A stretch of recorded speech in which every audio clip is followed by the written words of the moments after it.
കഴിഞ്ഞ ദിവസമാണ് കോളനി എന്ന വാക്കിനി ഉപയോഗിക്കേണ്ടതില്ല എന്ന ഉത്തരവ് സർക്കാർ പുറത്തിറക്കിയത്.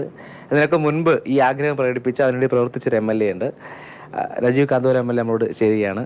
ഈ ഉത്തരവിനെ പറ്റി കേട്ടപ്പോൾ അല്ലെങ്കിൽ അറിഞ്ഞപ്പോൾ എന്താണ് ആദ്യം തോന്നിയത്? വലിയ അഭിമാനവും സന്തോഷമുണ്ട്. കാരണം നമ്മളിപ്പോൾ ചില പദങ്ങൾ, ചില പേരുകൾ അതെത്രമാത്രം അപരവൽക്കരണത്തിനും അധിക്ഷേപത്തിനും ഉപയോഗിക്കുന്നു എന്നുള്ളത് നമ്മളൊക്കെ ജീവിതാനുഭവത്തിൽ നിന്ന് നേരിട്ട് കാണുന്ന ചില സംഗതികളാണ്.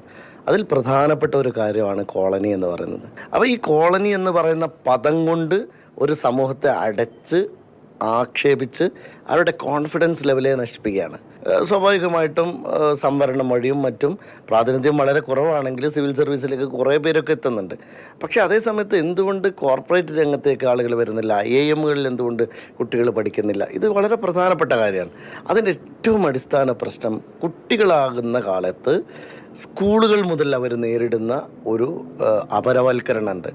അതെടുത്തു കളയാൻ ഏറ്റവും പ്രധാനപ്പെട്ട ഒരു കാര്യമാണ് ആ കോളനി എന്ന പദം തന്നെ. അത് ഗവൺമെൻറ് ഇപ്പോൾ നിർവഹിക്കുമ്പോൾ എനിക്കുള്ള ഏറ്റവും വലിയ അഭിമാനം, ഒരു വർഷം മുമ്പ് ഞാൻ ബഹുമാന്യനായ മന്ത്രിയുമായിട്ട് ഇക്കാര്യം സംസാരിക്കുകയും പെരിന്തൽമണ്ണ നിയോജകമണ്ഡലത്തിൽ ഞങ്ങൾ കോളനികൾ ഇനി വേണ്ട, പകരം സദ്ഗ്രാമങ്ങൾ മതി എന്ന് തീരുമാനിച്ച് പ്രവർത്തനം ആരംഭിക്കുകയും ചെയ്തിട്ടുണ്ട്. അങ്ങ് അന്ന് പറഞ്ഞൊരു ആശയം സദ്ഗ്രാമമാക്കുക എന്ന ആശയം പറയുമ്പോൾ ആശയത്തിലേക്കുള്ള ആദ്യപടിയായിട്ടാണോ അതോ പൂർണ്ണമായി നടപ്പിലായതാണോ അങ്ങ്?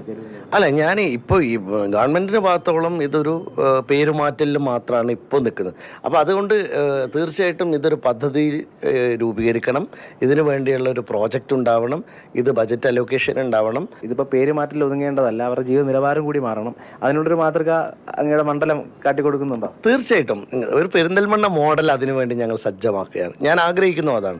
ഇപ്പം ഞാൻ എൻ്റെ നിയോജകമണ്ഡലത്തിൽ ഞങ്ങൾ തുടങ്ങിയൊരു പ്രോഗ്രാം സദ്ഗ്രാമം എന്ന് പറയുന്ന ഒരു പ്രൊജക്റ്റാക്കി മാറ്റി. അപ്പോൾ ആ പ്രൊജക്റ്റിനകത്ത് 4 ഗോളുകൾ സെറ്റ് ചെയ്തു. 1 എഡ്യൂക്കേഷനാണ്, 2 ഹൈജീനാണ്, 3 സ്കിൽ ഡെവലപ്മെൻ്റാണ്, 4 ഹെൽത്താണ്. ഈ 4 ഗോൾ അച്ചീവ് ചെയ്യാൻ ഒരു കോളനിക്ക് സാധിക്കണമെങ്കിൽ അവർക്ക് നമ്മൾ ഗവൺമെൻറ് ഫണ്ടിനോടൊപ്പം CSR ഫണ്ട് കൂടി മൊബിലൈസ് ചെയ്യേണ്ടി വരും. അങ്ങനെ ഞങ്ങളൊരു പ്ലാൻ ഉണ്ടാക്കി. ഒരു വർഷം ഞങ്ങൾ കഴിഞ്ഞ 500ഓളം കോളനികൾ എൻ്റെ നിയോജകമണ്ഡലത്തിലുണ്ട്. ഇപ്പോൾ ഞങ്ങൾ ആദ്യം ഒരു മോഡൽ കോളനികൾ ഉണ്ടാക്കും. ആ മോഡൽ സദ്ഗ്രാമങ്ങളെ ഞങ്ങൾ കൺവേർട്ട് ചെയ്യുക എന്നുള്ളതാണ്. പേരുമാറ്റലൊരു തുടക്കം മാത്രമാണ്, അതിനപ്പുറത്തേക്ക് അവരുടെ ജീവിതത്തിൻ്റെ സമസ്ത മേഖലകളിലെയും സ്വാധീനിക്കുന്ന രീതിയിലുള്ള മാറ്റങ്ങൾ ഉണ്ടാകണമെന്നാണ് MLA പറയുന്നത്. Rahul G Nath, Mathrubhumi news, Thiruvananthapuram.